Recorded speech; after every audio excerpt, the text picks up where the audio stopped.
Hello and welcome. It is my pleasure today to introduce Annissa Essaibi George, a mom, small-time business owner, first-generation American, a former teacher at East Boston High School, at-large Boston City Councilor since 2016, who is now running for the position of Boston City Mayor.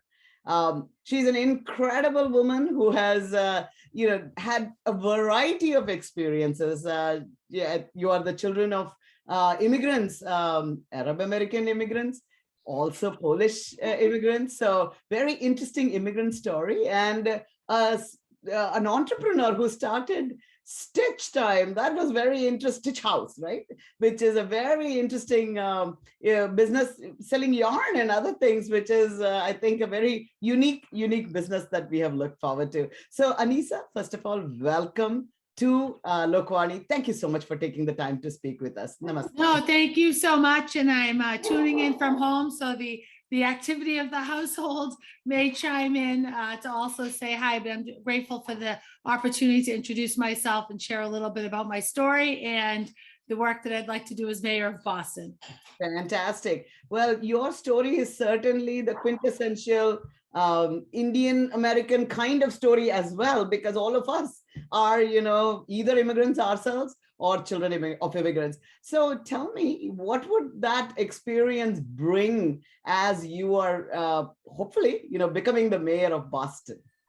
Well, certainly when I think back on my experience growing up in this city and the experiences my parents had immigrating to this story, certainly their experience has impacted me. Both my parents are immigrants to this country, two very different immigration stories. My mother, as you mentioned, is Polish. My grandparents, actually, the story goes back to them. My grandmother at the age of 14 was taken from her home in Germany to work in her home in Poland to work in a labor camp in Germany. My grandfather was in the Polish army, became a prisoner of war. They met in a displaced persons camp where my mother was born. From there, they eventually immigrated here to the United States. And, when my mother was very young. My father is Tunisian and Arab from North Africa, a Muslim, and immigrated to this country in his early 20s, met my mother, and after some certain negotiation, they were married and raised me, my brother, and my two sisters here in Boston. But they shared, although they didn't share a common ethnicity, a common culture, a common religion, they shared a love for education, for the opportunity that America brought for them, the opportunity here in Boston. And I was raised very much to embrace that opportunity, to dig in and take advantage of everything the city had to offer. And I did that. I listened to my parents, and after 47 years, here I am running for mayor of Boston. It's really interesting to see, when you see immigrants like us, they're mostly focused on education, right? Getting success through those kinds of careers. It's not often that people are bold enough to take a step to run for office. How did you make that decision to run for office, and what did your parents think about that? Well, I've always had an interest in municipal government, and locally here in Boston, I saw at a very young age how important government and politics is to the way that the city operates. When I was a high school student in Boston, I became involved in student government and student council at high school, became involved also in a citywide effort through the Boston Student Advisory Council, and realized then how important politics, government, elected office was to not just myself as a student, but to families, city residents across the board. I decided then I wanted to explore a career potentially in government, in politics, and maybe even run for office someday. So my 15-year-old self mentioned that to my dad, especially. And my father said to me, an Arab girl with an Arab name will win nothing in this country. And that was his story here in Boston. He faced a tremendous amount of discrimination. He faced serious challenges and obstacles in accessing his own success, worked every day to make sure that his kids had opportunities, but realized some real barriers to opportunities for himself. fast forward, I eventually went to college, graduated, became a high school teacher. And again, education was such a place where my parents felt so seriously about investing time and energy into. He was really proud when I decided to become a high school teacher, but politics and government kept pulling me back, pulling me back.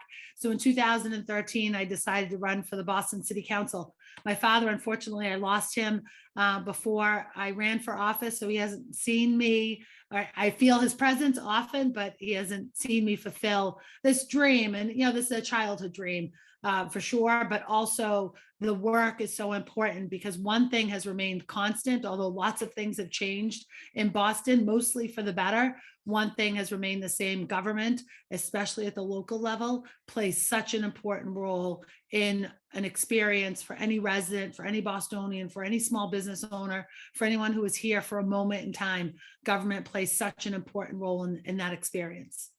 And that's so true that many immigrants do not know or understand it enough. I think that people think about the national politics, but it is the local governments that really govern our lives. And I know that in your platform, education comes up very strongly. Yeah. And that's something of great interest to our listeners.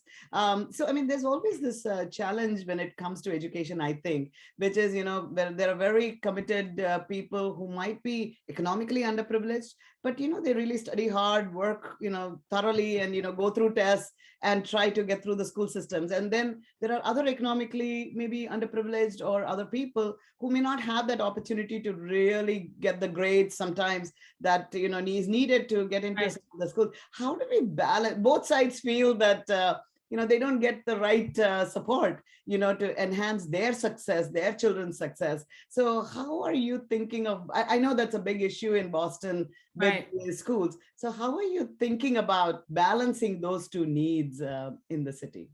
Well, as I mentioned, I was a high school teacher in Boston for 13 years. And, that experience, plus being a graduate of the Boston Public Schools, my 4 children in the Boston Public Schools, I chair the council's committee on education. So a great deal of my work has been focused on education and making sure that each one of our students, every kid in the Boston Public Schools, has a high quality academic experience and the support services and enrichment programs in place to really make them a well-rounded student with opportunities abound. And for sure, we need to make sure there are supports in place in our communities to enhance that experience, opportunities for families to certainly engage in school and in educational programming, and also in, I call it the school community, sort of beyond the kid. All of these important pieces create an experience for a child to excel, to succeed. And if we get down into the weeds, it's about making sure that our high schools have all of the course offerings to help students excel, achieve at high levels, perform for college, perform for career, and really engage in success long-term. We also need to make sure that we're providing the special education services that our kids across the district need, and that we are doing that in a timely fashion. And that we're also helping kids as young children, when they first enter our school system, engage in literacy. I'm a huge supporter of a strong literacy curriculum across all grade levels, but in particular, building that really strong foundation in kindergarten, first, second, and third grade. When we do that in our education system, we help a child engage with content, regardless of the subject matter, for the rest of their lives. And so when we lay down that really strong literacy curriculum early on, we help a kid achieve all of their goals. So for me, it's about the academics, it's about the supports in place, and including family and community in all of that work. That's beautiful. I like what you're saying. It's not about using testing to bring the best candidates in, but to make sure that those that are there, whoever they are empowered to succeed. I wanted to ask you also that I know that the beyond school, that environment, goes a long way in ensuring the success of the child as well in the school. And I know that sometimes that can be a challenge. Are there special things that you're thinking about for after school support within the Boston community? Yeah, no, absolutely. We need to make sure that there are programs in place in community that it's either organized after school programming based in community-based organizations, whether it's school related or our city's youth centers or other organizations like the YMCA, the Boys and Girls Club, and so many other programs that exist in community centers across our city. It's also making sure that our young people who are interested or have a need can engage in work, that they can have part-time jobs, because you can't replace those skills that you learn in the workplace. So making sure that's also available, and realizing that many families are working lots of hours, that many of our families are working 2 jobs. Many of our families need additional supports to help with family dynamics. And Boston is an expensive city to live in, and our families need all of the supports with helping with kids in after school programming. And we see, the benefit of those after school programs, both if they're in art or music or athletics, really enhancing a child's ability for lifelong success. And those relationships and those experiences are so important. And as a mayor, it's my responsibility to make sure that those organizations are in place to support young people and that they have the resources they need in which to do that work. The city doesn't have to always do that work themselves, but they need to partner with the organizations that do. That's really beautiful. I was excited to also see that you are placing a lot of emphasis on the MBTA. So I would love to learn more about, because I think that is so critical for the growth of a city and making a great experience. I'd love to learn more about what are your plans for the MBTA? Well, certainly public transit plays an important role to connecting our city's residents to the job market, to the workforce, to industry center, to downtown and across our city where businesses are, where jobs exist. It's also really important to make sure that that system is well run and that it is reliable. I will also say it's important to work in partnership with the state, because the MBTA in particular, our public transit, is an organization, is an agency run by and managed by the state. So as mayor of this city, working with state partners to make sure that it is reliable, that it is efficient, that it is running when our city's residents need it, and also realizing how important it is to our tourism industry, to those visiting in the city of Boston, that they need to rely on rail and bus lines to access those opportunities and spend their dollars here in the city. We've got a lot of work to do in partnership with the state to make sure that that system is reliable, that that system is responsive to the needs of our residents, of those coming to work in our city or visit our city, and we can do that together. That is fantastic, and more power to you. I think that will really make a dramatic shift. I know it's a long and not easy process to do, but I'm glad that it's a priority for you. So that's really a fantastic thing. Another important thing is you're a small business owner. I know that doing business is not easy just with the state. I mean, the rules, and how do we simplify it? I mean, we go onto the website and, the processes aren't that easy to follow. So what are your thoughts on simplifying how to do business, and what other support are you thinking for small business owners? Yeah, I'm a big proponent of small businesses. I own a small business myself, and I really do believe that our small businesses and our small business sections of our neighborhoods are really, and become the heart and soul of each one of our communities. They certainly provide goods and services and experiences that our residents need, but they also provide jobs. They provide opportunities for further investment within a particular neighborhood. So they have to be supported, especially now when we think about the impacts of COVID, the pandemic on small businesses. Many have closed for a period of time. Revenue is certainly down for so many of our businesses, and they continue to struggle today. We've got, as a city, a very important task in supporting small businesses right now in stabilization and creating opportunities for further growth. We also have seen a tremendous amount of a large number of businesses have closed over this last year and a half. And how do we support those businesses while they transition? But also, how do we support entrepreneurs and thinking about future opportunities? Every entrepreneur takes a crisis and sees potential opportunity.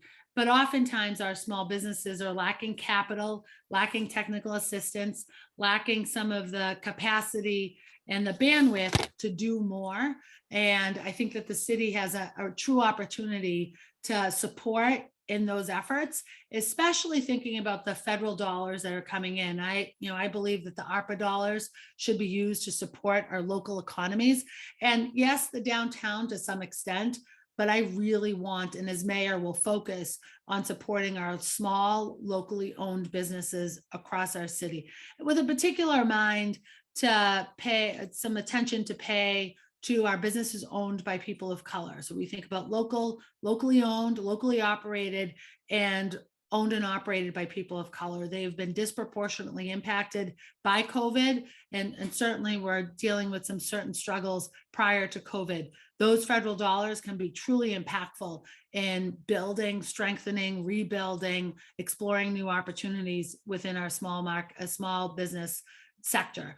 And that's across all types. And we as a city have to remain flexible, remain open to doing that. And I, in general, want to make it easier to do business in and with the city of Boston. As you mentioned, streamlining the processes, whether it's the application process to open a new business, or the process of interfacing with the city as it relates to operating a small business here in Boston. We've got a great deal of work to do, but we have to do this work if we want our economy to continue to stabilize and thrive. Beautiful. I mean, I think always small business owners should become politicians, because you know how to use minimal resources, maximum constraints, and yet deliver. And I think that's a very, very important part. So finally, what is your vision of Boston? What does your beautiful Boston look like? And what will it look like under Mayor Annissa? I love it. Well, I'm really excited to lead the city and to do the work that our city's residents need today. And that's certainly around education, as we talked, making sure that every kid has a high quality experience in their classroom, in their school community, and certainly in partnership with educators and families and community members. It's also important to make sure that we are responding to the public health crisis, both COVID as well as the opioid crisis, and making sure our city's most vulnerable residents have access to the resources and services they need, and that we're also responding to the needs of our community members across our city that have been impacted by the opioid crisis, and that we're also thinking about public safety, that we're also thinking about climate action, that we're also thinking about public transit, as you mentioned, and supporting our local economies day in and day out. And the Essaibi George administration will do all of that work and so much more. I also want to mention how important basic city services are to the people of Boston, and Annissa Essaibi George administration will be focused on those basics, making sure that our city's residents, the city's constituents, can get the things that they need in order to have an experience here in the city of Boston, whether it's trash pickup, turning on the lights, plowing the snow, because we eventually will have a snowstorm, filling potholes and building playgrounds. And when I think about the work of running the city, it is about all of those things together that make Boston such a great place. And I, my parents, as I mentioned, as we discussed, immigrated here to the United States and to Boston in particular, because not just for the American dream, but the promise of Boston, academics, employment, opportunity to own your own home here in the city of Boston. And for me, I want to fulfill that promise of Boston for every Bostonian who's here today. And we're a growing city, we're a global city, and when new residents arrive, I want them to have that experience as well. And I'm committed to it as mayor, and look forward to serving as mayor of this great city. Fantastic. I know you've talked about a lot of different things, but you're the mother of 4 kids. You are a small business owner. You are, doing so many things. So I feel very confident that you will be able to take on those challenges and hopefully deliver on them with God's grace. So truly, more power to you. And we also appreciate that you're willing to come and talk to people in the community. I see that you're very, very kind about that. And we appreciate that. And we look forward to supporting your candidacy, and look forward to seeing Boston under your mayorship. God bless you. Thank you very much. Thank you so much. Have a wonderful day.